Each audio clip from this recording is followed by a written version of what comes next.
Ayah Gaga Muhammad hadir di rumah duka Laura Anna. Ayah Gaga Muhammad, Asep Yusman, tiba di rumah duka Grand Heaven Pluit, Jakarta Utara pada Kamis 16 Desember 2021.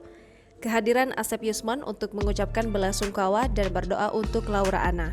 Berdasarkan pengamatan Kompas.com, Asep Yusman tiba sekitar pukul 10.45 waktu Indonesia Barat dan didampingi pengacaranya Fahmi Bahmid. Tanpa berkata-kata, Asep Yusman masuk ke ruang duka nomor 107 tempat jenazah Laura Anna disemayamkan lalu mengisi buku tamu. Setelah mengisi buku tamu, Asep Yusman mengambil tempat duduk di bangku yang telah disiapkan. Diketahui, Kamis pagi tengah dilangsungkan ibadah penutupan peti jenazah Laura Anna. Jenazah Laura Anna terlihat dikelilingi oleh para pelayat, kerabat dekat, dan keluarga yang terus melantunkan nyanyian dan doa untuknya.